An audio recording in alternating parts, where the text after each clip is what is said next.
So, it's a very auspicious month of Kartik.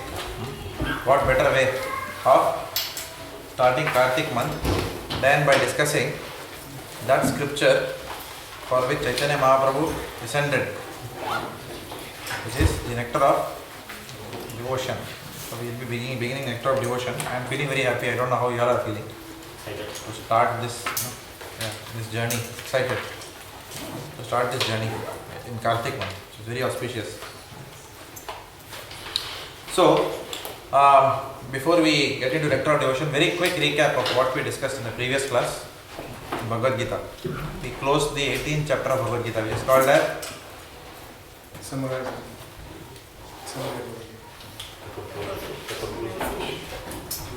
What is the title of the 18th chapter? Perfection of Renunciation. So we closed that. So what did we discuss in the previous class? Anyone remembers?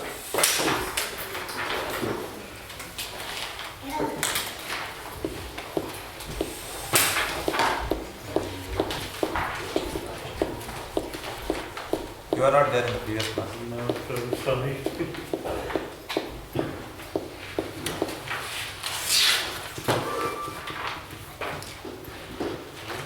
Okay, be quick. We discussed the essence of Bhagavad, that is surrender 18.66. And also one who preaches the Bhagavad Gita is most dear to Krishna. Lord begins by giving Arjuna what? Free will. He says, I will not interfere with your free will. So in Krishna Consciousness is a process which people do out of their own free will. We cannot force anyone. But out of friendships, we do force. Krishna does not force. But sometimes devotees out of friendship still try to. But that is only a friend out of love, that force. It is not to control someone. Devotees are not interested in controlling anybody's life. Right? So even as devotees, we push someone, we encourage someone, sometimes we get angry with someone. It is all out of affectionate relationship, just to bring them closer to the Lord. The Lord says anyone who takes up the role of a preacher is most dear to him. Yara dekhe tare kaha Krishna upadesh, amara agya guru hana taraye desh. So by the order of Lord Chaitanya Mahaprabhu, all of us are required to come to the platform of Guru. And if we wait till we perfect ourselves to become Guru, it will not happen. Because the process of attaining that perfection itself is preaching. So only by we can transcend from Kanishta platform to Madhyama platform by teaching Krishna Consciousness. When we start taking responsibility for others' Krishna Consciousness, then our own Krishna Consciousness is checked and we make progress when we preach. So this service is very dear to the Lord. Like Radha Gopinath Prabhu says in Science of Self-Realization, CD, he says that if a child is separated from its parent, then if a stranger meets that child, the stranger can give that child so many nice clothes to wear, so many nice sweets, nice palace to live. But what will satisfy the child ultimately? Being reunited with its parent. That will also satisfy the parent as well as the child. So a preacher does this job of reuniting the lost children of the Supreme Father with the Supreme Father. Therefore, just as a parent is very pleased, so the Lord is very pleased when we show the right path to this otherwise lost civilization. So the goal of this Bhakti Shastri course is to take up the process of preaching, and if you are already preaching, to be more effective in your preaching. Okay. In fact, I remember when Murugan Prabhu was many years back, he came here, he distributed Unveiling the Lotus Feet, which is Murugan Prabhu's commentary on the first 4 cantos of Srimad Bhagavatam. When he was signing the copy, I still have that signature. he has written, study and then preach. Gurijan Das sent. So he gave, and after that also when he met me, he encouraged me, you must continue this teaching and education, continue in this service. Because Gurijan Prabhu himself is a teacher. So we are very fortunate that we have the blessings of these devotees who are of very high stature, like that. And they are also very merciful on us, despite the fact that we don't have any qualifications. So it is by His mercy that this course we have been able to complete the Bhagavad Gita, as well as by the mercy of my teacher, His Grace Keshav Prabhu. These are the two main personalities. And by the encouragement of Anirudh Prabhu, who is giving a lot of boost to training and education in Melbourne. And in fact, we are quite on the forefront of teaching and education in Melbourne, but we want to scale greater heights. That will happen if all of us who come out of this course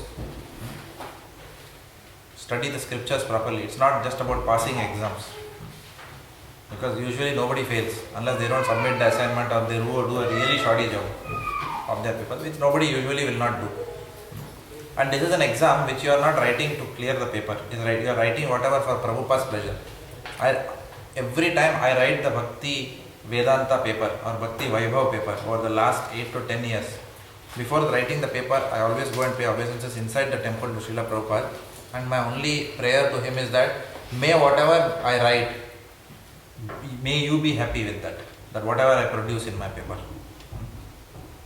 And I know even when I write the essay, this is something which I am following, so I am sharing with you. Even when I am writing essay, I know that the difference between a very fantastic essay and the difference between an ordinary essay will not be more than 2 marks, 3 marks. Sometimes even in a closed book exam, the difference between writing a very good answer and a new person who is writing the answer may be 1 mark, like that. Because the people who are down the line also have to be encouraged with marks, right? And the people who are writing also have to be kept humble. So that is the job that the teacher has to do. So therefore, don't go by marks. Some people ask, marks kab doge? Yeah, marks is important, but the consciousness should be that I am writing for Prabhupada's pleasure. I am writing for Prabhupada's pleasure. So when you are writing your essays also, please write as if your life depends on that. As if that assignment is being personally read by Krishna. When you are writing an essay, you write like that. Write as if that, because it is Bhakti Yoga, it is an offering to the Lord. So, third quality job if we do, we cannot offer to the Lord. So don't write anything in your essays just to fill up the pages and all. If you don't feel motivated, don't write. That is obviously, that free will is always there. Nobody is forcing you should write. But when you write, ensure that you are writing a top class. Every essay that we write, it should actually be such that somebody from back to Godhead will call us and say that I want to publish your essay.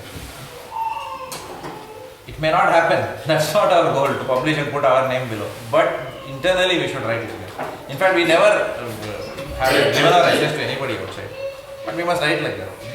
So whatever we do for Krishna, it must be very good. Today morning also, one Mataji came to my house. She is very sincere. She wants to sing for her spiritual master. She is from our Mill Park Bhaktivedanta program, and they have the Vyasa Puja next week. So I was telling her, when you are singing, then you must practice. Ability, fine. Different people have different abilities. But with whatever ability that you have, you must, and this Mataji actually sings well. So it's not that she cannot sing. But I told her you must practice seriously. And that amount of time you spend in practice is Bhakti Yoga only. It's not some mundane, oh, what is this? I am just practicing, tune. It's not related. Anything that we see in relation to Krishna is never material. Anything that we see which is outside of Krishna is material. So, the pursuit of excellence in devotional activities is not something to be looked down upon. We have to try our best to do whatever. Like for example, when Bhaktiman Prabhu decorates or dresses our deities, or when Kamleshwari Mataji is a very good example. Kamleshwari Mataji is a very good example of excellence in dressing. She is very particular about how she dressed as Jagannath, Baldev, Subhadra. For so many years, she has been doing that service. So that kind of mood is required. We have to have excellence of whenever we are worshipping the Lord. From the Lord's point of view, He doesn't necessarily see the excellence of elements. What He sees is, He is Bhavagrahi Janardhana. So He will only see the mood. But from our side, we have to give our best because that is our love for the Lord.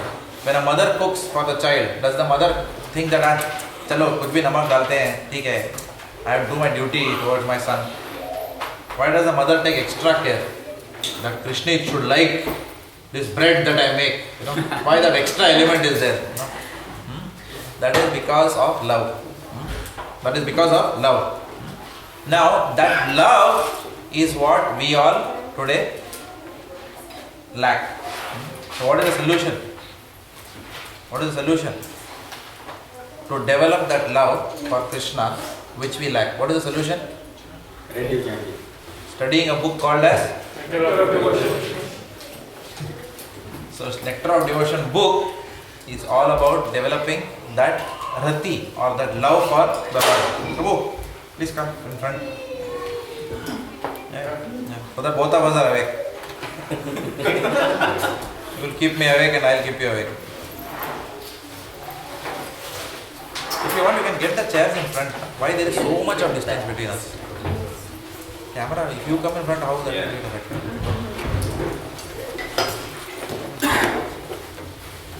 You want to make it as personal as possible because 64 people in the classroom is difficult to become personal. Please, closeness, some proximity. Sorry to disturb you. Next time I say like that. Okay, closer. Okay, so the Lord says towards the end of Bhagavad Gita, Sarva Dharman Parityajya Mamekam Sharanam Vraja. Aham Tvam Sarva Papebhyo Mokshayasami Masuchaya. So Lord is assuring that surrender unto me is the highest principle of Bhagavad Gita. If you understand this one principle, we have understood everything. Okay, so we will start with Nectar of Devotion. Anyone knows who has written Nectar of Devotion?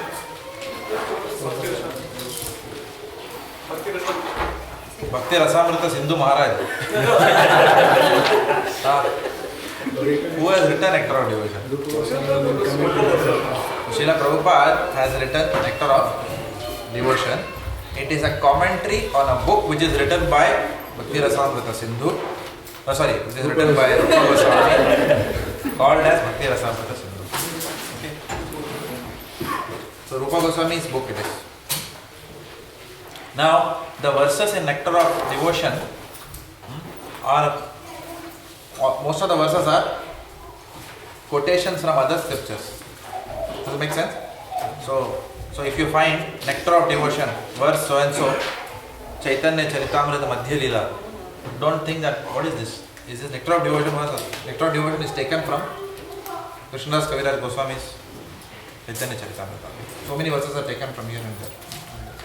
So it's a compendium of Rupa Goswami, Srila Rupa Goswami's realizations, Nectar of Devotion. And Srila Prabhupada has mercifully translated that for us in English along with purports. Because our Goswamis are very merciful, but Srila Prabhupada is more merciful than our Goswamis because he gave us purports to be able to understand. Otherwise, we will not. It's very difficult to make sense. If you read the pristine Bhakti Rasamrita Sindhu, which I tried reading, it's full of verses and translations like that. It's there, you can download it, there on the internet. Rupa Goswami's Bhakti Rasamrita Sindhu. Okay. And the disciples of Srila Prabhupada are even more merciful than Srila Prabhupada. Okay. One such disciple is Dhanurdara Swami Maharaj. So we have to be very grateful to His Holiness Dhanurdara Swami Maharaj, because at least for a fool like me, but for this I wouldn't have understood whatever little bit that I know of Nectar of Devotion. He has given us, he has made it very easy for us to understand and derive the full nectar of what Prabhupada has commented in Nectar of Devotion. So this is Srila Prabhupada's book and this is Waves of Devotion by Dhanurdara Swami. Just like few days back. On one hand was Bhagavad Gita and the other hand was Surrender Unto Me by Gurujan Prabhu. So now this is the equivalent for you. Plus, I would encourage all of you to hear a seminar which is given by His Holiness Bhaktivedanta Swami, which is what I am also hearing right now, on Nectar of Devotion. It's very nice. So if you have time, you can hear that 6-session lecture of Bhaktivedanta Swami Prabhupada.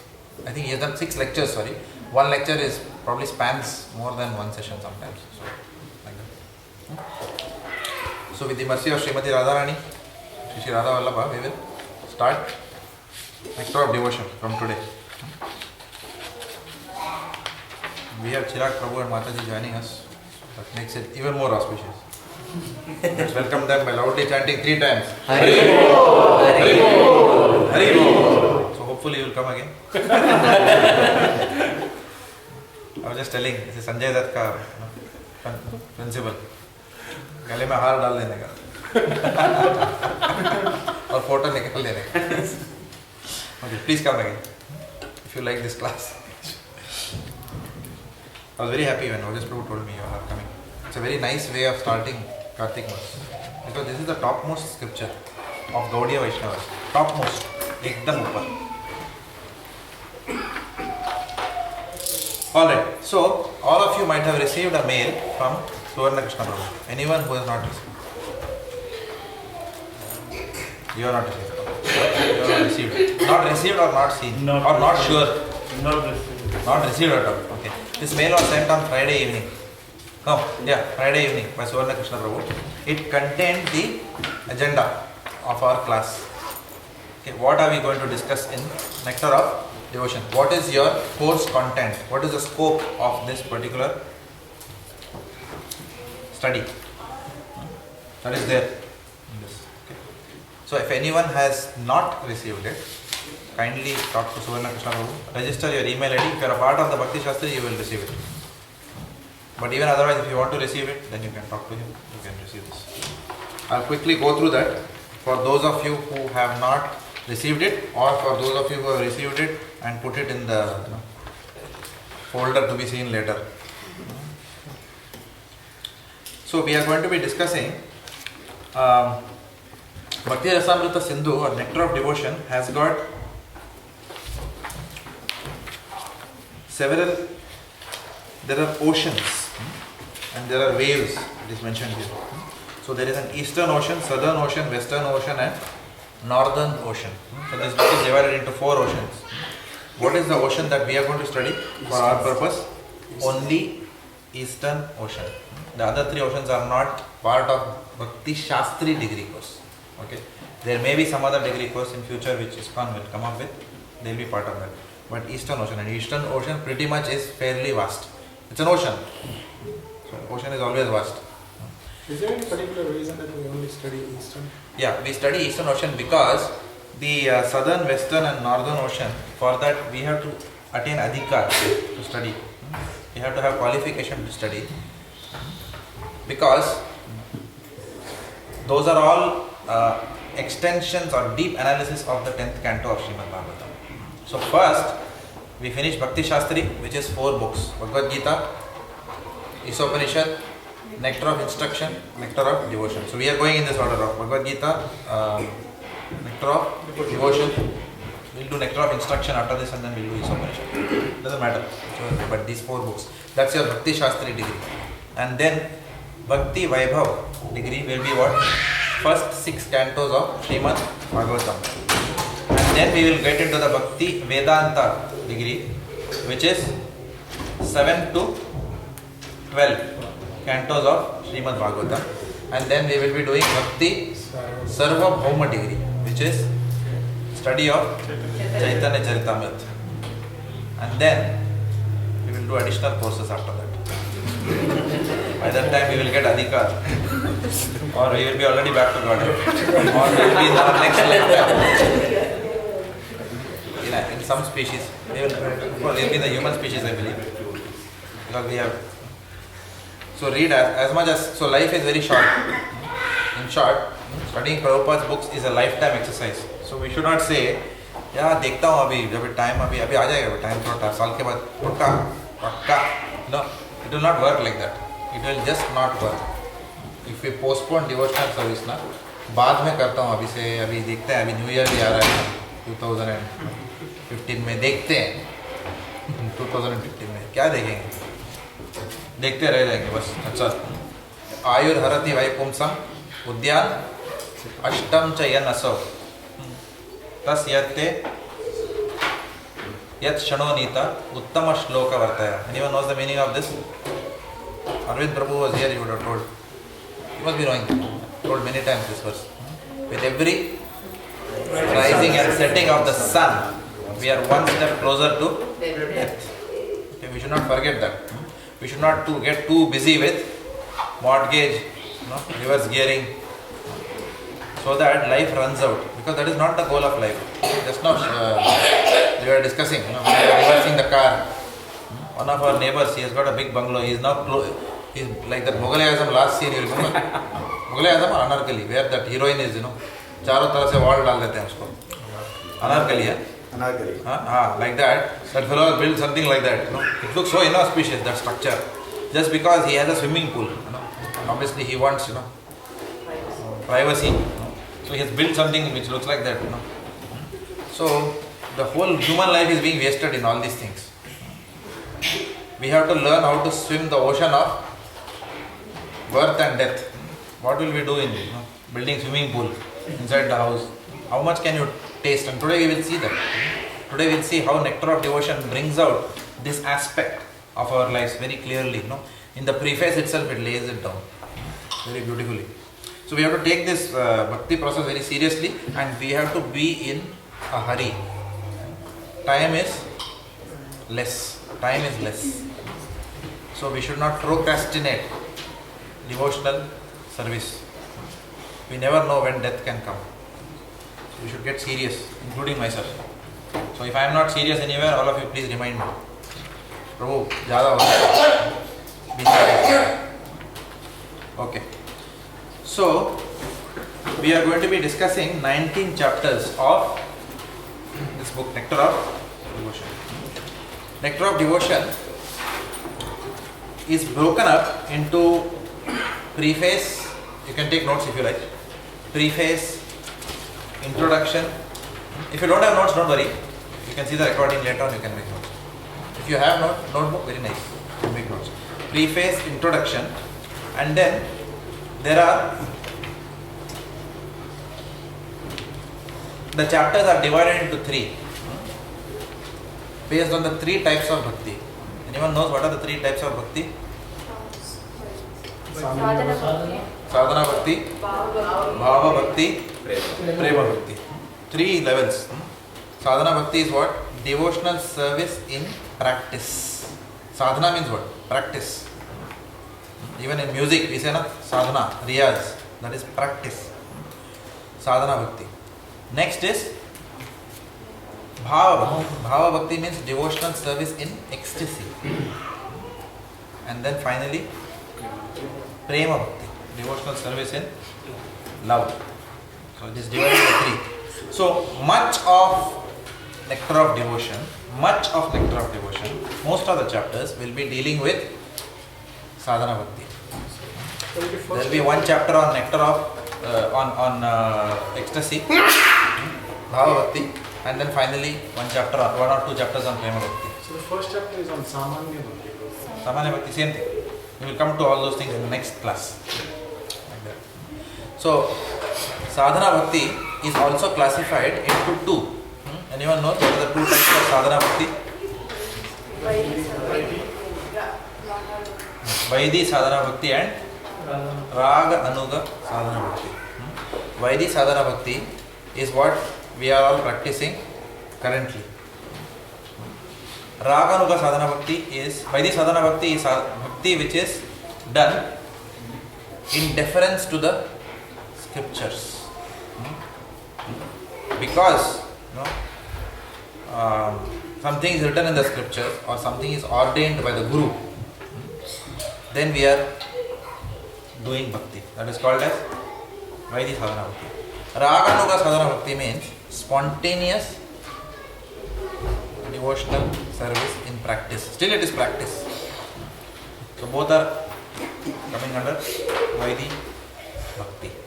So there are three: Vaidhi Bhakti, Sadhana Bhakti, Bhava Bhakti and Prema Bhakti. In Vaidhi Bhakti there are two. What are the two? Sadhana Bhakti. In Sadhana Bhakti there are two: Vaidhi Sadhana Bhakti and Raga. So much of the Nectar of Devotion will be covering the realm of Vaidhi Bhakti with 2 or 3 chapters towards the end on Bhava Bhakti and Prema Bhakti. I have a question. And then, one second. And then after this Nectar of Devotion, then we will also do a special seminar, little bit going into the depths of Raganuga Bhakti, to the extent that in ISKCON that I have learned under senior devotees. Okay. Like Keshav Prabhu did a seminar, so I would like to share whatever I learned. It's quite possible we may not do it as a special seminar. I'll try and include that in the Raganuga part itself. That is also possible. I haven't prepared a lesson plan till now, but you could expect that. Okay. You had first somebody had a question from this side.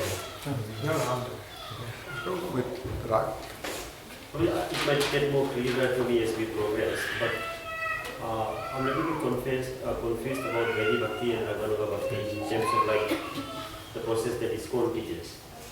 And perhaps I read it somewhere and that's why I got bewildered, because sometimes I read, and maybe it was not bona fides, but that what ISKCON is teaching is Raganuga Bhakti.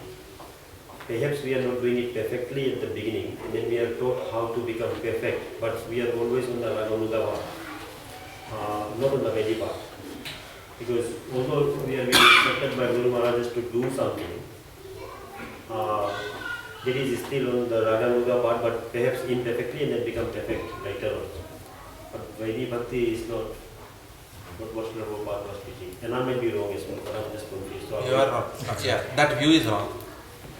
I wouldn't say you are wrong, but that view, from wherever you have read, that is not correct. In ISKCON, we always start with Vaidhi Sadhana Bhakti. There is no doubt about that. Okay.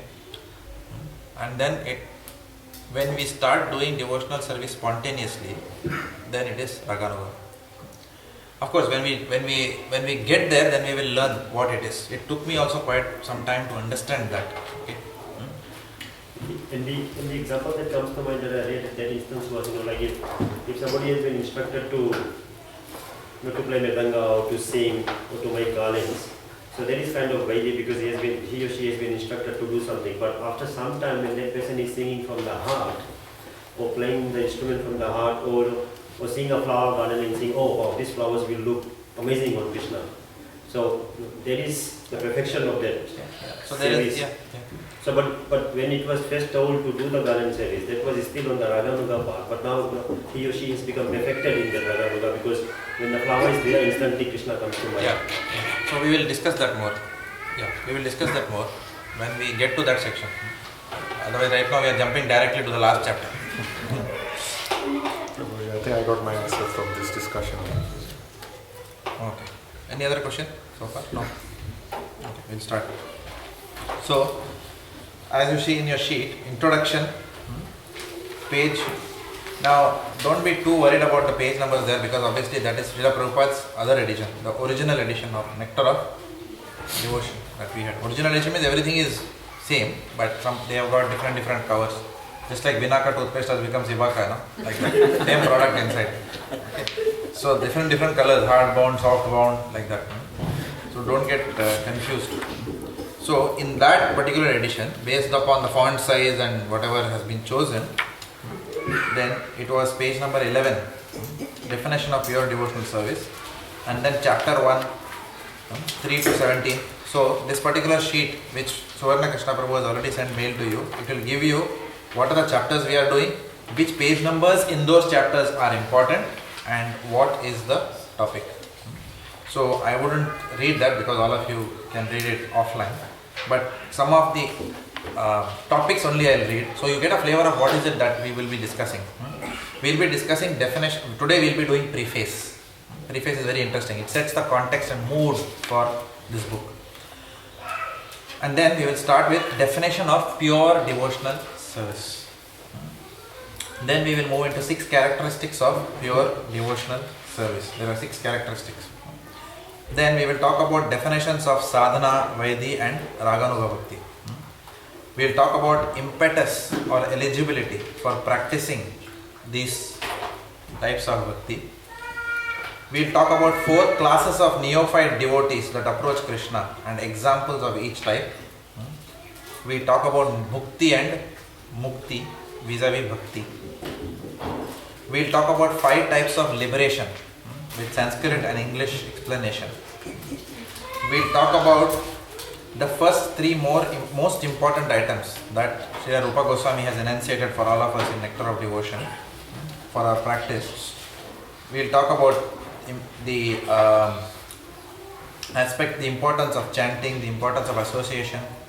We will talk about the importance of temple. We will talk about importance of books. So many things which are components of 64 elements of bhakti. We will talk about seva aparada, nama aparada. Right? Then we will talk about what should be the mood of expecting the Lord's mercy without losing hope. Many times we lose hope. Na? अरे यार क्या पिछले 5 महीने से chant कर रहा हूँ कुछ नहीं हो रहा है. People start talking like that. No? So expecting the Lord's mercy. It is not some tatkal scheme which Lord has opened a counter there. No? आ गया बेटा चल आ गया कितना टिकट चाहिए. No, it doesn't work like that in bhakti. It needs qualification. It will build slowly. You have to follow the process. It will take time. Like that. So expecting the Lord's mercy. Then rendering service to devotees. We'll talk about that. Then there is a special topic called as last 5 potent items. We will see when we come to that. We'll talk about false and real renunciation, which is Yukta Vairagya and Phalgu Vairagya. Then we'll talk about eligibility for practicing Raganuga Bhakti. It's a specific topic where Madhavanand Prabhu questions will be addressed. Then we'll talk about 9 characteristics of somebody who is in Bhava Bhakti or ecstatic love. Then we will talk about 9 stages of development of pure love. And then we'll also talk a little bit about the 5 Mukhya Rasas and then the overall 12 Rasas that are there. So that is roughly what this course will be. Your key memory verses, there will be 5 key memory verses. Anya Avarishta Shunyam. You know that verse. Most of you know that verse. It's a key memory verse. English many people may not know.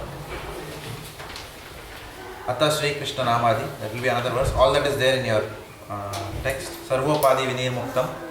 Then Adav Shraddha Ta Sadhu Sangha, which is talking about the different levels of stages of bhakti. Then Anashaktasya Visayan, which talks about 2 types of renunciation. Nirbandha Krishna Sambandhe Yukta Vairagya Muchati. That's where in that verse only the Yukta Vairagya term comes. Introduced by Srila Rupa Goswami. Again, cross-referencing Chaitanya Charitamrita. The reference. All the references are given in the paper itself for you. I googled the reference. Some of them are not matching. It will match. Is it? It should match. 100% it should match. They are matching for it. It will match. Wherever I have written purport, don't see the translation. That's why it may not be matching. They are matching. That's why I have written purport there. So what you are doing is you are trying to go to the verse and see the translation of the verse. No, it will be the purport of the verse. Scroll down, you will find the verse. That's why it's written verse. Purport. Okay. So, and this is the book, Waves of Devotion. I am feeling a bit nostalgic when I open this book. Can you see this book? This talks about, no? बोलते हैं ना? ये माटी कहेगी सदी की, what is it? Something like that. There was one song I remember. So this dirt tells you how many years this book has been with me. 2003. I still remember. Started reading this in 12th April 2003, Toronto, Canada.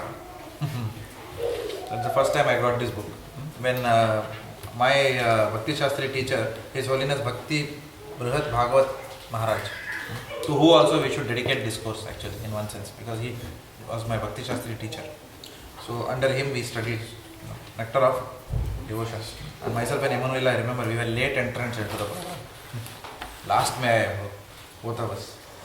So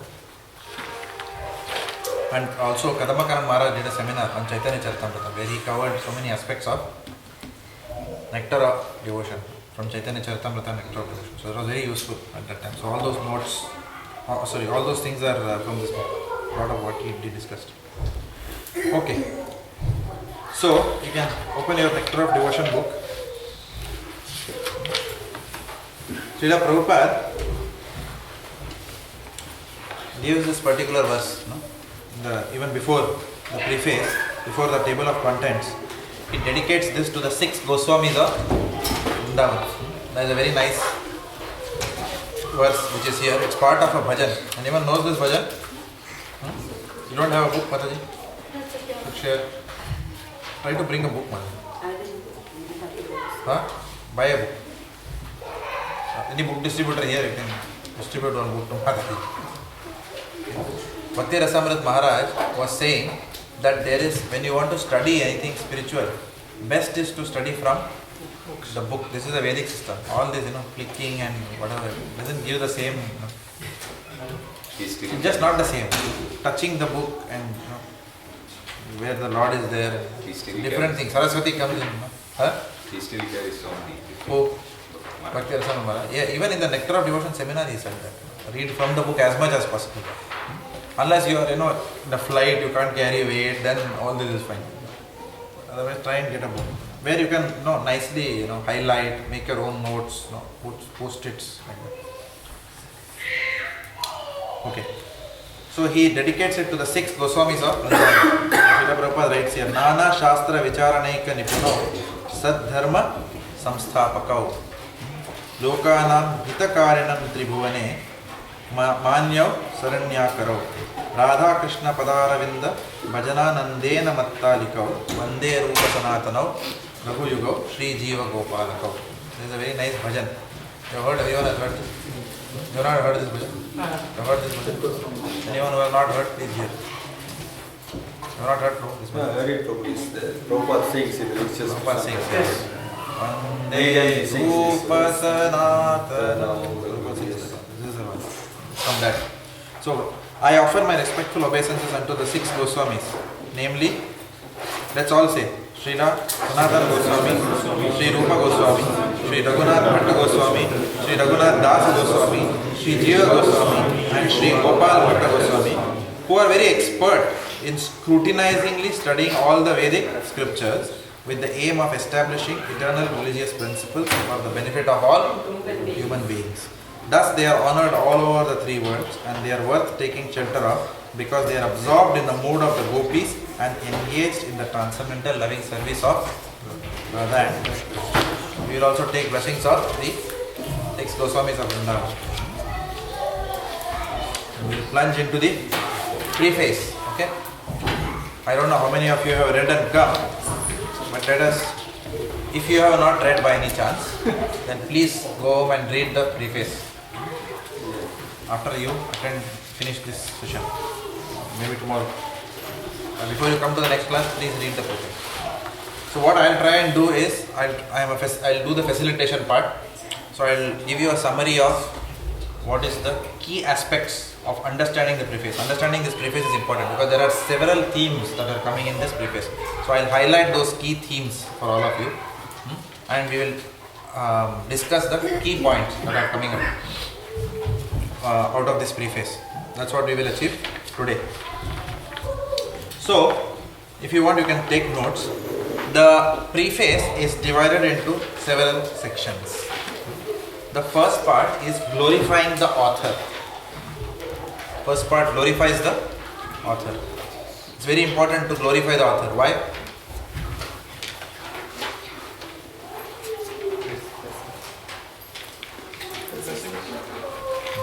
To obtain blessings. Without gratitude, there is no shiksha. If we don't have gratitude for our teachers, then shiksha will not come to us. We should always have gratitude for the teacher. So, Srila Rupa Goswami is our teacher.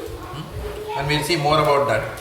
So, it is our, not only our duty, but it's an honor and a privilege to glorify Srila Rupa Goswami. and for us it's very important to begin the course with his blessings so that we may understand the import of what he had tried to convey to us. So this topic starts with Srila Prabhupada giving a brief of Srila Rupa Goswami, glorifying the author. And then the second part is definition of Bhakti. The third part of the preface is defining rasa. Ras, R-A-S-A, ras. Second part is defining Bhakti. The third part is defining ras. The fourth part is contrasting mundane ras with spiritual ras. So glorifying the author we have done, defining Bhakti, defining rasa, contrasting mundane ras with Bhakti ras. So these are four themes, and the fifth theme is what does Nectar of Devotion teach us? These are 5 important aspects. Glorifying the author, defining Bhakti, defining rasa, contrasting mundane versus spiritual rasa or Bhakti ras, and what does Nectar of Devotion teach us? This is what we will complete today, the next 1 hour.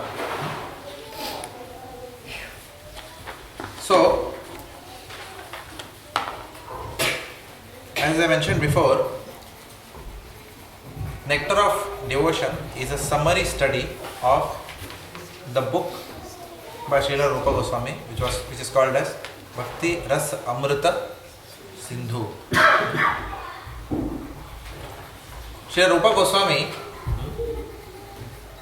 Prabhupada writes, was born in a Saraswat Brahman community, which is a very high birth.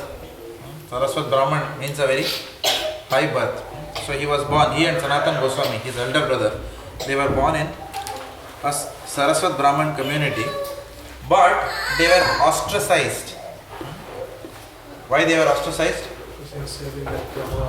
Because they were serving under a Mohammedan ruler. What was his name? Nawab Hussain Shah. So because they were serving under him, they were ostracized. So though they were born in a proper Saraswat Brahman family,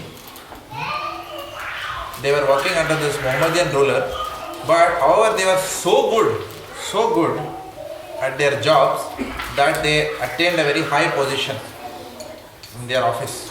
And they were, so khas admi we say, no? Khas admi means what? Confidential, very intimate, reliable servant, like that. Reliable employee, like that. So, Rupa Goswami got the name Dabir Khas, and Sanatan Goswami got the name Sakhar Malik. That were their names under the regime of Nawab Hussain Shah. So they were serving there. Okay. So Rupa Goswami and Sanatan Goswami, they were under this Mohammedan ruler, but their heart was always, they always wanted to meet Lord Chaitanya. So we are not going into the entire pastime of Rupa and Sanatan Goswami, the important points. They always wanted to meet Lord Chaitanya. So somehow they managed to meet Lord Chaitanya for the first time in a place called as Ramkeli. The moment they met Chaitanya Mahaprabhu, what was the first decision they took in their life? They will retire now. Many times, we also feel, every time Guru Maharaj comes, we feel a bus, retirement. After he goes, then we go and see a house in Glen Huntley. And then our retirement thoughts take a back seat. Correct? Like that. Okay. So, when these people saw Chaitanya Mahaprabhu, they decided, now we are going to retire. They were always spiritual within their hearts, but when they met Mahaprabhu, it turned into a resolve for them. So, having decided to retire, they decided to distribute all their savings. It is mentioned that so much money, wealth was there with them that millions of dollars, Prabhupada writes, millions of dollars they had at that time. Can you imagine? The wealth filled a full boat. The wealth filled a full boat. Mataji, you can sit and listen if you want from that room also. There is transmission going on there. And if he is silent, then you come back. So a full boat full of wealth. Nobody can imagine that, no? Like that. Now how did they divide that? They divided that wealth, 50% they gave in charity to the Brahmanas and the Vaishnavas. 25% they gave it to their relatives and 25% they kept for medical emergencies and personal exigencies. Like that. So that is a way that we must also divide our wealth. Don't argue with me that 25% of Rupa Goswami's money will be much more than what I will earn in this lifetime. So don't give me that logic if that is what you are thinking. We will consult our spiritual master how to implement this rule. So later, what happened? Sanatana Goswami also decided to retire. Now first it was Rupa Goswami who left to meet Mahaprabhu. And then later Sanatana Goswami also retired. Initially, it's a long pastime, you can go and read it offline, but how they were studying Srimad Bhagavatam at home. And then the Nawab once came home and saw what is going on. Aap log kaam pe nahi aate ho, you have taken sick leave. And then you are studying Bhagavatam. Just like, some of us take sick leave before the exam and study Bhagavatam. Like that, the Goswamis also did like that.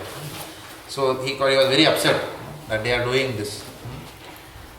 So Rupa Goswami left and Sanatana Goswami was still there for some time. So he also wanted to leave. So what they did was they kept all this, their own personal wealth, they kept with a village banker. And if you read the pastime, you will understand that money helped Sanatana Goswami also escape from the clutches of Nawab Hussain Shah. They had to bribe the jailers and then come out of jail because the Nawab jailed them like that. So he had to escape from the jail and then come through another route so that he could not be seen. Like that. Okay. And then Rupa Goswami eventually again meets Chaitanya Mahaprabhu. And then there is this famous conversation where Lord Chaitanya Mahaprabhu is instructing Rupa Goswami. Where is this taking place? Anyone remembers? This is taking place at Prayag, in a place called as Das Ashwamedha Ghat, where the Lord talks to Rupa Goswami and tells him everything that is required to be known in devotional service. And this is very nicely captured in a book by Prabhupada called as Teachings of Lord Chaitanya. It's a blue color book. So if you want, you can read that book on what the Lord told Rupa Goswami. It's also there in Chaitanya Charitamrita. For 10 days, the Lord instructed Rupa Goswami. And much of what we will be studying in Nectar of Devotion are from those teachings. And then, both the brothers, Sri Rupa Goswami and Sri Sanatana Goswami, Lord Chaitanya Mahaprabhu gave them some instructions. Anyone knows what were the instructions they received? Go into Vrindavan. First is go and reside in Vrindavan Dham. What is the other instruction? Excavate all the Leela Sthalis of the Lord. Pardon? Yeah. Third part was establish temples and establish deity worship and then write books. So much of literature they have left for us, and so many temples are also there. Sanatana Goswami's temple is Radha Madan Mohan temple, where you climb the stairs and go up. Like that. So temples also they established. Sanatana Goswami was also very dear. He was actually known as the Acharya of Acharyas. At his time, he was the senior most Acharya. Very highly respected. Not only highly respected, highly loved also. Not only that everyone was going like this. Highly loved. Dhira Janapriya means what? Janapriya. Everybody loved them. Like that. Rupa Goswami and Sanatana Goswami, such personalities. So, based on these instructions, specifically that instruction to write books, Rupa Goswami elaborated the teachings of Lord Chaitanya in several different books. Rupa Goswami was not only proficient in Sanskrit language, but he was also very proficient in Persian and Arabic language. He had scrutinizingly studied all the Vedic literature, which is what Prabhupada also wrote. Just now we remember, we read in this, Nana Shastra Vicharanaika Nipunam. They have all studied the Shastras very scrutinizingly, and that is how we are also expected to study Srila Prabhupada's books. Not that Prabhu khatam ho gaya Bhagavad Gita abhi apna. Not like that. Just finishing, just like that, quickly glancing through the Bhagavatam. That you can do for the first time. That's how I also did. First time just glance through. But when you study, then you are able to churn nectar. Yogeshwar Govind Prabhu, Janeshwar Prabhu, Suvarna Krishna Prabhu, sometimes you also attend our study group, right? Who else attends from here? I am missing someone. Brihat Bhanu Prabhu comes, like that. So when we study Bhagavatam, we try and churn every single sentence that has been written by Srila Prabhupada. Nichod ke then. And then when you study, then your study is very pakka, like that. Then you don't leave any point in that section. So that is how we must study Srila Prabhupada books. So then, therefore, it is better to study the scriptures under a proper course, like such as the Bhakti Sastri or Bhakti Vaibhava or Bhaktivedanta, rather than being a freelance reader. Why? When you do freelance reading, you don't have the pressure of writing exams. Whereas when you study, then you have to write exams. And when do you really study? When you have to write exams. Therefore, we have to. So Prabhupada said there must be exams. Prabhupada said it is written there. Otherwise, we are not scrutinizingly study. Of course, Bhakti Shastri, with all your requests, we are trying to make it easier, the written exam. But Bhakti Vaibhava will not be anywhere near this. It will be even a little bit tighter. Expectations will be much higher. Similarly, Keshav Prabhu also has higher expectations from us in Bhakti Vaibhava. Okay, so they scrutinizingly studied all the Vedic scriptures to establish Lord Chaitanya's teachings as the pinnacle of all Vedic knowledge. That was their goal, that was their mission. Our entire movement actually of Krishna Consciousness in ISKCON is based on the books of primary teacher is who? Srila Rupa Goswami. And that is why we are all known as Rupanugas. Some people also get initiated name. Rupanuga Das. Rupanuga means what? Follower of Rupa Goswami. But whether we have got initiated name or not got, we are all Rupanuga Das in one sense. Just like we are all Prabhupada Das. Prabhupada Das in one sense. We are all Rupanugas. Followers of Srila Rupa Goswami. So, if anything shastrically has to be reconciled, the last word is Srila Rupa Goswami. For us. Everything comes from him. And it is only for our guidance that Srila Rupa Goswami prepared the Bhakti Rasamrita Sindhu from the teachings of Lord Chaitanya. And Srila Prabhupada, being very merciful, has presented us this book in the English language titled as Nectar of Devotion. Now, why is Srila Rupa Goswami so special in our Sampradaya? Can anyone say? Correct. Because he is Rupa Manjari. Anyone wants to elaborate? But that way, many acharyas are different Manjaris. In Krishna's pastimes, the gopis were all of age of Radharani, and most of them were a similar age to Radharani, but the Manjaris are much younger to the gopis, and they help out the gopis or the Lalita Sakhis to carry out Krishna, Radharani and Krishna's pastime. So, like the Manjari, of the chief Manjaris, it's Rupa Manjari, and in Chaitanya Lila, Rupa Manjari, it comes as Rupa Goswami. You have heard Bhakti Rasamrita Maharaj's class, and it is, I can see it very clearly. The way you sequenced it also, it was like that. Is it that study group which you are doing with Yamana Lila? Is that? Yes, very encouraging, very inspirational. Okay, very good. So this is the power of study. See how it is flowing, Saraswati from your tongue, like that. This is the power of hearing from senior devotees and then speaking with confidence. Then you are clearly coming straight away, hitting the point, not beating around the bush here and there. This is the power of knowledge, and we will all get there. We will all attempt to get there by the mercy of the Acharyas. So please hear Bhakti Rasamrita Maharaj's sessions. They are very nectarian. Okay, so Mataji, you have said everything. There is nothing left for me to say. I will just add one more point which he mentions in that lecture, that we always have this prayer, Om Ajnana Timirandhasya Jnananjana Shalakaya Chakshurun Militam Yena Tasmai Sri Gurave Namaha. What is the next verse we always say? Third line is what? So many times we say this without thinking. Swayam Rupa Kadam Dadapti Swapadantikam. What is that? Swayam Rupa Kadamahyam Dadanti Swapadantikam. So what do you mean by that? So it is a Rupa Goswami who has really understood Sri Chaitanya Manobhishtam. उनके मन में क्या है वो सबसे अच्छा कौन जानता है?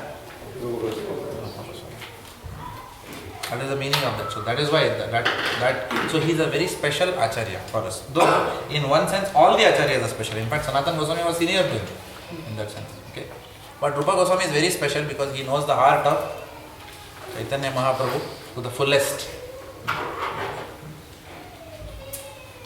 So that is why the Nectar of Devotion carries so much importance in Gaudiya Vaishnava Sampradaya or in Gaudiya Vaishnava Jivan. It's a very important literature. So that is about glorifying the author. The next part is definition of Bhakti. What is Bhakti? Devotion. Devotion service. Correct? Devotion service. How many of you say Bhakti is devotion? It is right. Loving devotion. It is right, but the next meaning is devotion. So Srila Prabhupada specifically coined this definition of Bhakti as devotional service. Bhakti means devotion, that is not wrong. Okay. But Prabhupada, for the common man, said Bhakti means devotional service. Because if you don't add this word service, then people think that there is something sentimental.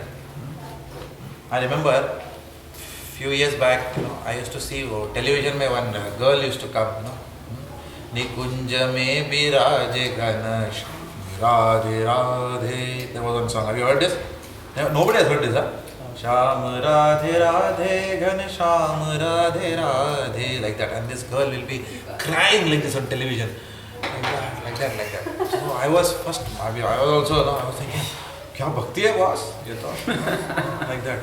Pura aisa, Nikunja me biraje. Like that, And then I was thinking, baapre, itna tears. बाद में देखा दूसरा कीर्तन चल रहा दूसरा हफ्ता उसमें भी यही same type of tears then I think वो वीडियो में वही कैप्चर करके म्यूजिक अलग अलग लगा so this is going on so even in Vrindavan you will find that this type of Sahajiyaism is going on this is called as what Sahajiya bhava trying to show externally that you are very advanced no devotee no advanced devotee will come and then cry out of devotion and they say camera jara idhar ghumana hai. It will not work like that. Okay. Let people see how much bhakti I have. Many times in the temple also we have seen somebody like that, they are all crying like that. बाद में बोलेगा सब्जी काटने के लिए आओ ना जाओ टाइम नहीं है. So Prabhupada has made it very clear. Bhakti means what? Devotional service. The service, of course, doesn't mean only kitchen seva. Okay. Service means there has to be something, some activity which we must take regularly for the pleasure of the Lord and for our own purification. Something has to be there. Some people take kitchen as their main service. Some people take kirtan as their main service. Some people take garland service as their main service. Some people take dry side service as their main service. Correct? Some people take cleaning as the main service. Like we had one Ram Kumar Prabhu here. I don't know how many people remember. Extremely hardworking devotee. He's in Brisbane now, I think. Very nice devotee. So always cleaning, full time. I have never seen anybody cleaning more than Ram Kumar Prabhu. Day and night he will be cleaning, like that. So some people can take that service, and some people can take Shastric services, like that. Some people can take deity worship as a service. These are all Brahminical services. Like that. If you have more penchant for Brahminical services, you can take these kind of services. So, but there has to be some service. Prabhupada said Bhakti is an act. Bhakti, it has to be an active engagement. It is not just some mundane sentiment, like that. हम घर में बैठ के भक्ति करेंगे. प्रेम तो अंदर है, I remember in Toronto, one man was there. I was discussing about this. प्रेम तो दिल के अंदर होता है. अंदर होता है. ये क्या बाहर दिखाने की चीज नहीं है. अंदर होती है. Like that गोविंदा, ये अंदर की बात है. Like that you say. वो अंदर बाहर कुछ नहीं है. If you have bhakti means कुछ उठ के कुछ करो. Do something practical. Just like Prabhupada, one fellow was standing when Prabhupada was entering, and he started glorifying Prabhupada. Hail the Acharya, something like that. He was some Sanskrit, something. Vande Guru Shri Charana, something he was going on saying. Prabhupada came there, and Prabhupada said, tell him to do something practical, like that. And last time also, you remember, I told you, one devotee kept on pestering the temple president that please introduce me to Srila Prabhupada. मुझे 700 shlokas by heart है Bhagavad Gita का. He kept on pestering the temple president. He got fed up. Finally, he one day took him to Srila Prabhupada and told Prabhupada was writing something. And then what happened? He told Prabhupada, this man wants me to tell you that he knows all 700 shlokas. And Prabhupada did not even look up from what he was writing. He said, engage him in some mundane service. Prabhupada said like that. He didn't even look up to see who that devotee was. And that devotee felt very bad. He left. And he never came back to Krishna Consciousness after that. But that devotee, it is said, he had cherished a long desire, he used to distribute books, but inside his heart he wanted to make money, lot of money. So he left bhakti, he left the process of bhakti, and it is mentioned that both his parents died in one air crash in America, and because of that he inherited so much money that he doesn't have to earn in his lifetime. Like that. So Krishna gave him wealth, but he lost bhakti. Krishna consciousness is gone. So, Goloka Prema Dhana. This is the highest wealth we have. This is the wealth of Krishna Bhakti. No wealth can compensate for this. All other things Krishna can easily give. Only thing where he is conjuice number one is giving his Bhakti. So, that Bhakti will come only by active engagement of the senses. Rishikena Rishikesha Sevanam Bhakti Ruchate, which is one of your key memory verses.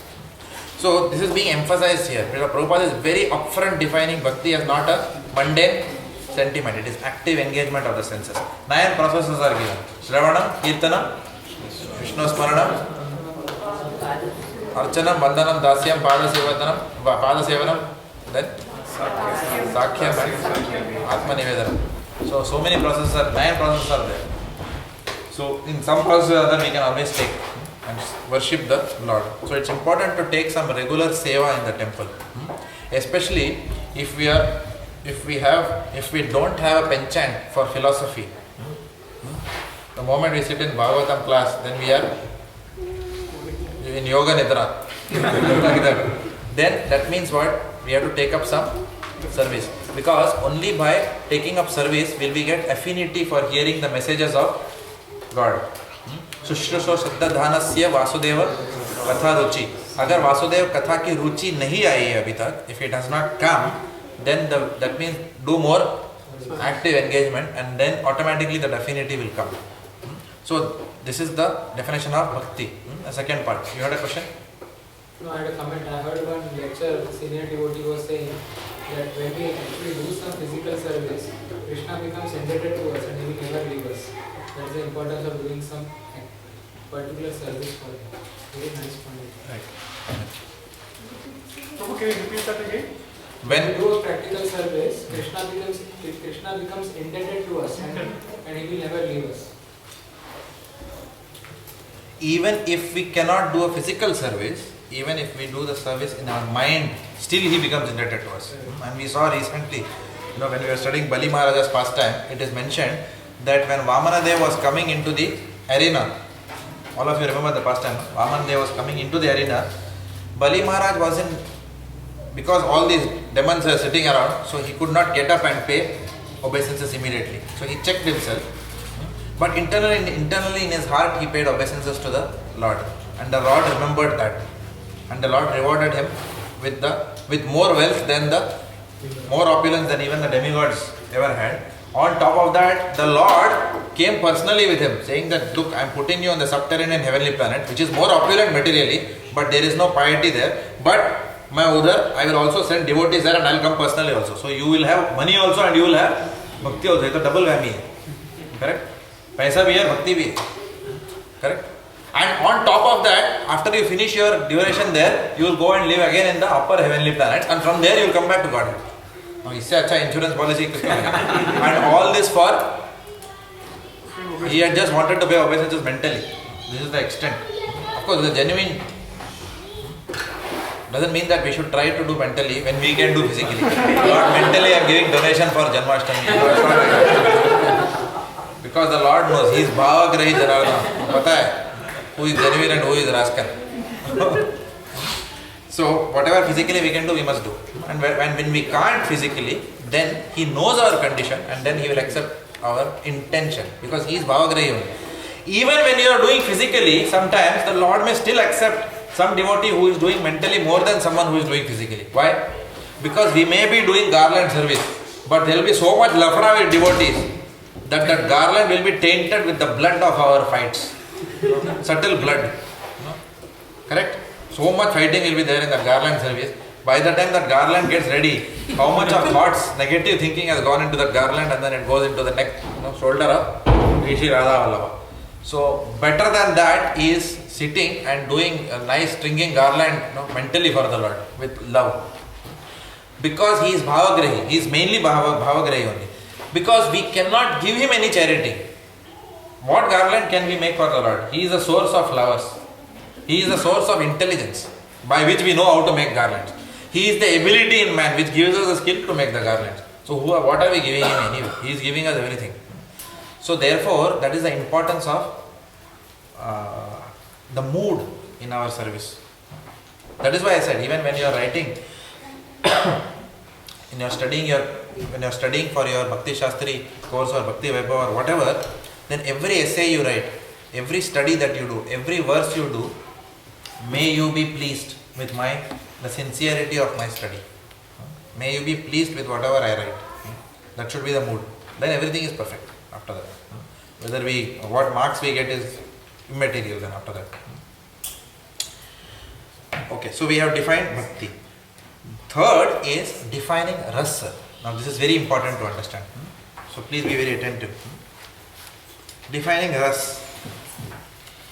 What is Ras? Anyone wants to say? Mellow. Okay, that is the English translation. But what is mellow?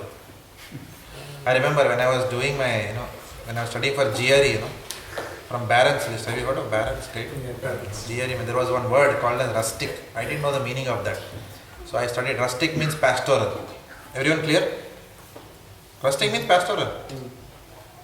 Clear? No. What is your next question? Oh, rustic. So like that. Rustic means pastoral, pastoral means rustic. For years, then I went somewhere and I found rustic. Then there's a rustic means something which is very old, which is very temporary, village type, like that. Rustic. So therefore, this is like that. People are rasa. Rasa means mellow. Mellow, rasa. Rasa means mellow. Mellow means rasa. Aage kya hai bhai? There is no proper English word for rasa. But so you tell me what is rasa? Explain what is rasa. Uska रस ने बोला अच्छा हुआ. It's something you enjoy with Krishna, the relationship that you have, or some pastimes or whatever that may be. Okay. Something that you enjoy. Something that you enjoy. Okay. It's a mood. The mood of relationship. It's a mood of mood of service. Okay. It's an exchange of love. It's an exchange of love. Okay. Exchange of love in a particular mood. Exchange of love in a particular mood. Getting interesting now. Love for your Lord. It's a You're not far away from the truth. Yeah. taste that you that you... Okay, very nice. Now we are getting a different word. What did the word he use? Taste. In devotional service. Amrit. Pleasure that we derive. Pleasure that we derive. Yes. Okay, so yeah, almost all of you are, let's put everything together and let's see what Prabhupada says, how Prabhupada defines, how Rupa Goswami defines. So, Sri Rupa Goswami writes this, and hear it very carefully, because this is what we have to understand. He says that every service has some attractive feature in it. Every service has some attractive feature in it. And that attractive feature is the impetus for us doing that particular service. मुझे कीर्तन गाने को बहुत अच्छा लगता है. क्यों भाई? नहीं, बस कीर्तन बोला तो बस अपना फेवरेट है. पूछो मत क्यों, पता नहीं है, बस दिल से कीर्तन. Like that. Like that. मुझे I like reading Bhagavatam. क्यों मत पूछो, but I just like. There is something that I derive out of that, some taste that I derive out of that activity, out of studying Prabhupada's books, like that. So there is an impetus. So there is a pleasure we derive, and deriving that pleasure is our impetus. So let us go back and see some earthly examples. So Srila Prabhupada says that a family man works very hard. He works very hard. Have you seen people working hard in office? All the time. We see. Now if you ask them, क्यों भाई इतना काम करते हो आप? They'll say, there is something in it that I want to work. I want to excel. There is something in it. So what is that something? It is called as ras. That something which is an impetus is called as ras. Okay. So that is the pleasure we derive. So like an employee works for an organization. A philanthropist works for a community or a society. He also derives something. And then similarly a nationalist works for the nation. So at different levels people are working. So what drives them to work? Like some people say, na, Sar Faroshi ki tamanna ab hamare dil mein hai. Now everybody, if you ask me, मैं तो military में नहीं जाना भाई, मैं तो I work in the IT sector. If you ask me, but for somebody he says that for me, going and representing my country on the battlefield, that is what drives me in my life. Protecting my nation. So there is a ras. Mata, Bharat Mata. How many of us are very enthusiastic about Bharat Mata? Right? Looking at her like a mother. In fact, I remember there was a movie called Kranti, which I saw in my early days. Manoj Kumar and Hema Malini. And in that, the map of Bharat Mata, they had a sari around it, like that. Like Tulsi Viva, we put it. The map of India, there was a sari wrapped.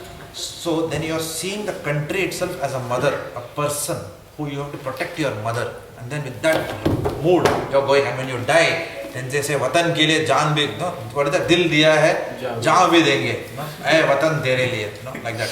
So these are all what? These are all something. Try not, I'm just giving mundane examples, but this is something is there which is driving you from within. You can't explain what that is. No?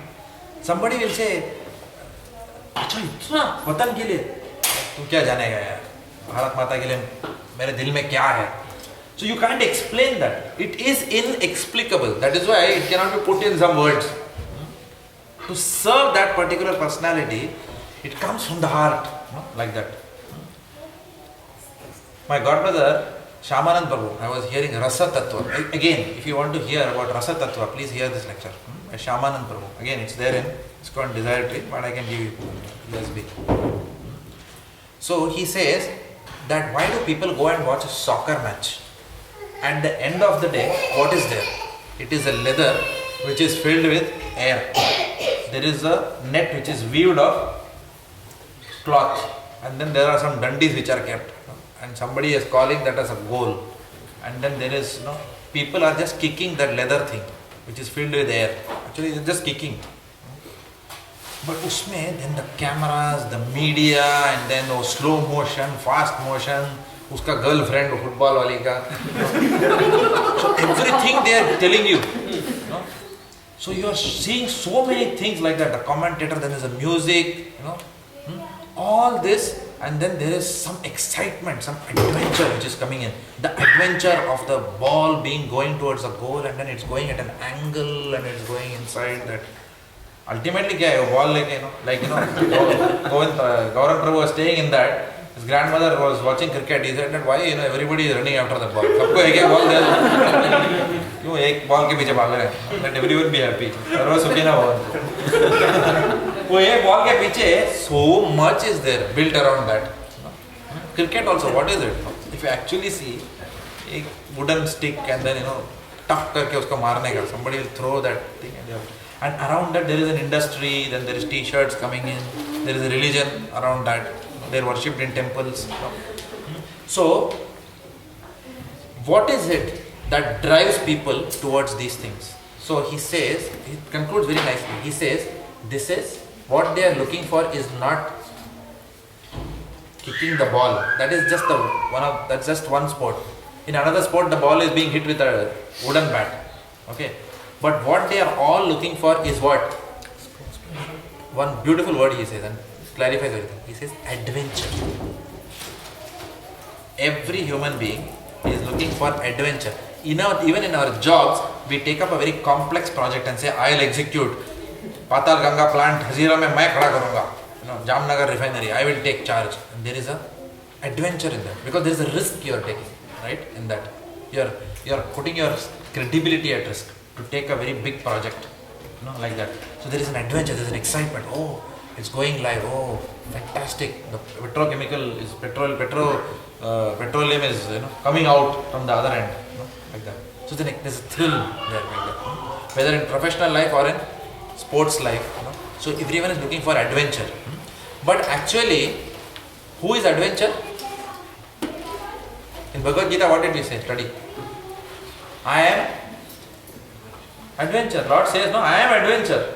So they are trying to experience Krishna, everyone. That's why Prabhupada says at the end of the day, everyone is trying to experience Krishna because Krishna is adventure. I am adventure, Lord says in Bhagavad Gita.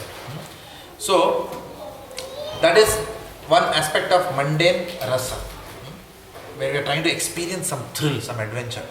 And here in terms of service also we saw, what is rasa?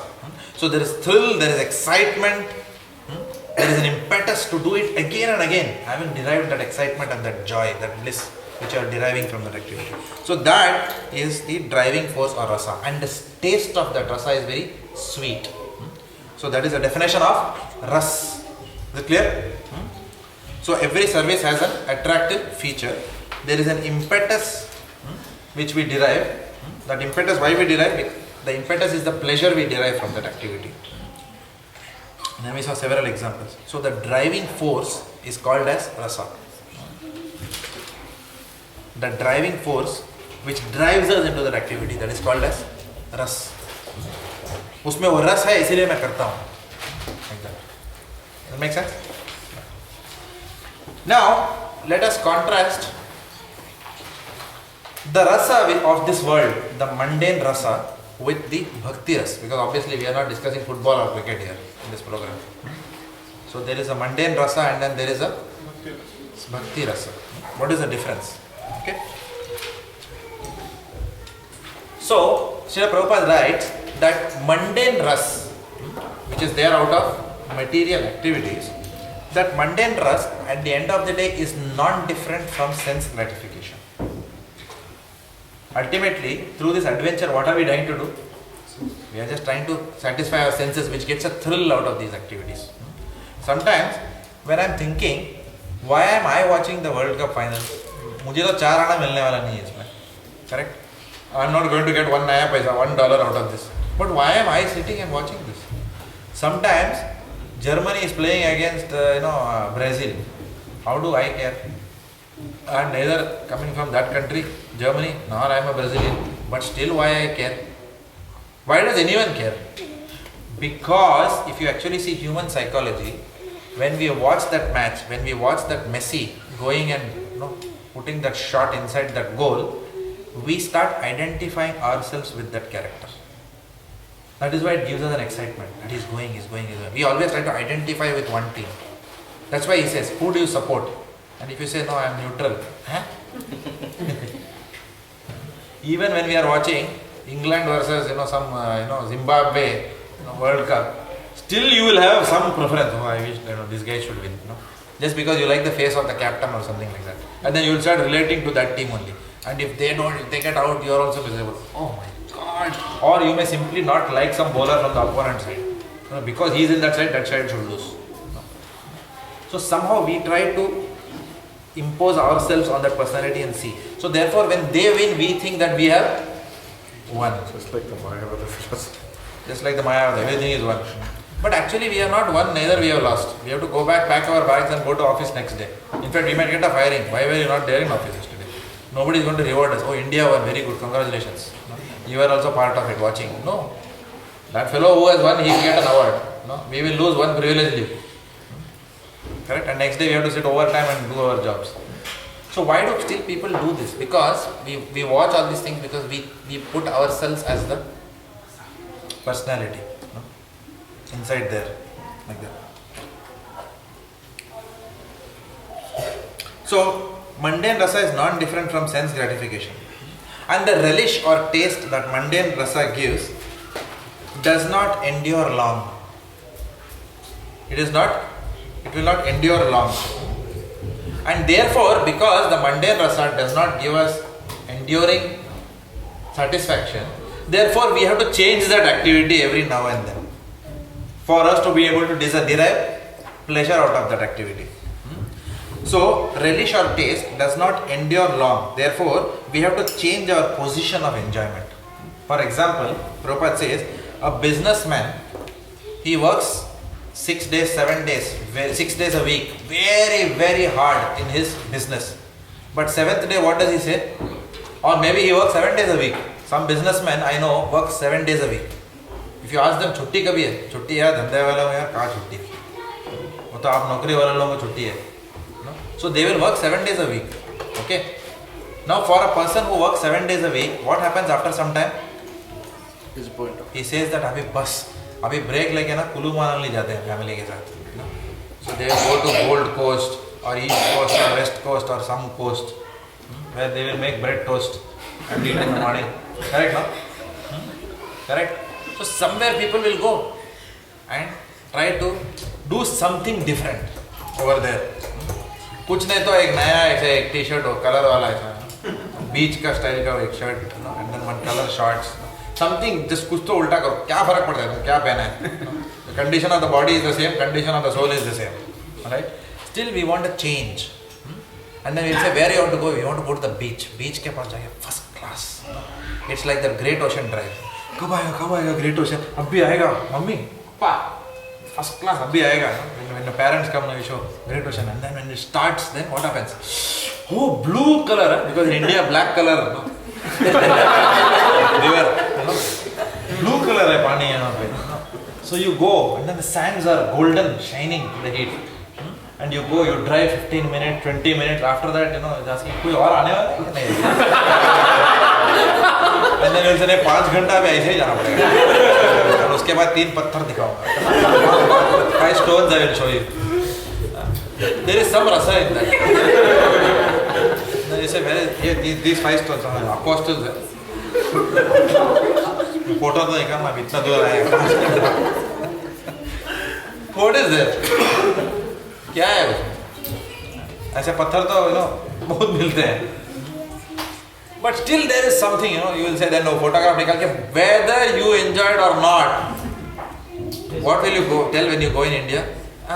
We went to 5 apostles. Very good, very nice. So the rivers are different in India. Pollution, too much pollution. Like that. And that gives us rasa. That is the rasa. यहाँ पे भले ही तकलीफ हो. When you start telling people that I went, Sydney, yeah, I've been to Sydney, I've gone. Like that. वो रसा है. वो एक प्लेजर चाहिए लोगों के सामने बोलो और फोटो दिखाओ एक वाटरफॉल के सामने husband will on that side wife on this side photograph child will be in the prime like that there is some रसा about telling, this is our lifestyle. We are successful personalities. Not like that. At the end of the day, that is the only message. Apostles is incidental. That whole matter. Like that. So, this relish, but then what happens? Can we say that अभी यहीं पे रह जाते हैं? We will stay near the great apostles forever. Can we say like that? Or can you spend 2 months in the great apostles? Can you spend 2 months over there? Every day you can watch. Why once? You come so long. आइए बैठिए रहिए कुछ दिन. Possible or no? Not possible. After some time we'll say अरे यार क्या है बार बार वही बीच. घर चलते हैं. बहुत दिन हो गया दाल ढोकली खा के. कितना होटल में खाएगा? Burger and bread and jam and whatever. घर में अच्छे से फ्रेश कुक सब्जी बनाते हैं सब लोग घर में. And then when you come home how do you feel? Whatever it is, दुनिया में सबसे अच्छा जगह अपना घर है. And then you want to, and even after vacation, now at least good here, now routine will start in life. So what do you want? You want routine or you want break? When you are in break, you want to get back routine. When you are in routine, you want a break. So this is what happens. Sometimes we go for break, sometimes you go for routine. So this is why the relish of mundane rasa is temporary. It will keep on changing. You have to change the position from time to time. There was one person in America, very wealthy, one of the most wealthiest persons. He was depressed, he was going under depression. So doctor, psychologist came and analyzed him and told him, the reason for your depression is that you are seeing too much money. So you don't see money with your eyes. And he actually said, yes, I don't want to see money. So for next few days, he just didn't see any money at all. Nothing, everything what was required was provided to him. But he cannot see money coming out. He was so sick of, he had so much money, he was fed up seeing that money. It was like that. Many of us wouldn't mind that position, and I'm sure. But then only he will know what he is going through. Because nothing in this material world is going to satisfy us. That is the nature of material mundane rasa. So he had to change his position. He had to stay away from that money to get back his sanity. Like that. So material engagement therefore means accepting a particular status for some time and then changing that status. कुछ समय के लिए enjoy, कुछ समय के लिए stay away from that. Again go and indulge, again stay away. In Sanskrit, this is called as Bhoga Tyag. Okay, so Prabhupada writes in this. Bhoga Tyag. Bhog means enjoy, Tyag means chhod do. Renunciation. Bhog Tyag. Bhog Tyag. Bhog Tyag. So the whole of mankind is enjoying, is involved in the cycle of Bhog and Tyag. That is the point which Rupa Goswami, in the preface, it is being brought out very nicely.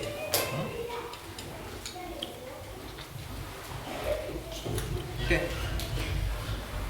Because the jiva cannot remain steady either in bhog or in tyag. And as someone pointed out, whatever sukh, happiness you derive either from bhog or tyag, why do you have to change position? Because the happiness is flickering, and that is called as chapal sukh. Chapal means which comes like this and goes like this. Chapal tas hai in Hindi we say. Very quickly it comes and very quickly it goes. How many of you are very happy that you have got permanent residency in Australia? क्या है? बहुत जुना बात है. But उस समय कैसा लगा था? That was the primary goal. That was the primary goal of life. एक बार PR हो जाएगा बस. Yesterday only somebody in office was telling, once PR is done. But so many PRs are here.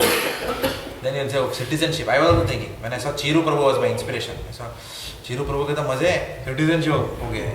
मेरा citizenship एक बार हो जाए बस. One day somebody told you're a citizen now. I've got Australian passport, and I was thinking, so what? Nothing has changed anyway. वही दाल रोटी खाता हूँ. Correct? So chapal sukh. All these things will give some temporary satisfaction. So this is the nature of the happiness, the ras of this material world. Chapal sukh. आता है, जाता है, आता है, जाता है. Nothing is permanent. But Bhakti Ras is called as Amrit. That is why Bhakti Rasa Amrita Sindhu. Bhakti Ras is what? Amrit. What is Amrit? Amrit means nectar. Nectar of immortality. Nectar of, it never dies. The happiness derived from Bhakti never dies. Therefore it is called as Amrit. So it continues perpetually, without a break. Not only that, but a little advancement in Bhakti can save one from the greatest dangers in life. A little advancement in Bhakti. What is that verse? Na iha vikrama nashosti pratvayo na vidyate swalpamapyasya dharmasya prayate mahato bhayat. It can save us from the greatest danger. So what is the greatest danger Prabhupada says in Bhagavad Gita? Material world में greatest danger क्या है? Death? No. Losing the human form in our next lifetime. Just imagine. And still having the same material attachments. Okay. So this Bhakti Ras continues perpetually. And a little advancement on this process can save one from the greatest danger. And Prabhupada writes that the rasas which are derived from social life, family life, or in the greater family life, Prabhupada says, like altruism for the country, philanthropy, nationalism, socialism, communism, the rasa from all these things do not guarantee that one's next life will be that of a human being. Because next life is dependent on what? Karmana Daiva Netrena Jantur Deha Upapattaye. It is based on our karma, under the radar or jurisdiction, or under the what is it called as? Nazar Rakhna kisi pe. What is the English word for that? Under the vigilance of supervision of Daiva. Daiva Netrena. Netra means so karma under there, based on our karma and desires, then we will get only desires. No, we have to have merits also. So if our body at present, Prabhupada writes, if our body at present is engaged in Krishna consciousness, then it is guaranteed that we will at least have a human form in the next lifetime. So Neha Vikrama Nashasti, how does it work? It works to the principle of Shukriti, which all of you know, you have studied in Bhagavad Gita. Why it is called as Amrita, eternal? Because of the Shukriti principle. Agyata Shukriti means what? Unknowingly you have served a devotee, therefore you have come into Bhakti. Unknowingly you have served. Maybe you have been just a good friend to a devotee. So therefore you will come into devotional life. Or you would have done Bhakti Unmukhi Shukriti. Right? Or you would have done Bhakti in your previous life. Therefore you are starting off from where you left. Like that. For example, our Nityanand Priya Prabhu's son Shama, right from the time we saw him childhood, he was already a Mridanga player. Nobody taught him. He just started playing automatically. Which means what? Where is it coming from? Previous lifetime. Right? Apne aap. Like that. So this is the power of Bhakti. Having done Bhakti in the previous lifetime. By doing this Bhakti for the Lord, Prabhupada writes, the senses become uncontaminated. Being constantly in touch with Bhakti Ras. I remember in engineering, we had a subject called as forging or smiti. How many of you are mechanical engineers? Smiti kiya hai na? You take that rod and you have to usko bhatti mein dalne ka, furnace ke andar. You have done that? You have kept a rod inside a burning charcoal. Keep it inside that. The steel will become so hot, you take it out and then you keep it on the anvil and then you hit with the hammer. Tuck, tuck, tuck, and you give a shape, which I could never get correct. Like that. And then you have to cool it and then give it to the professor.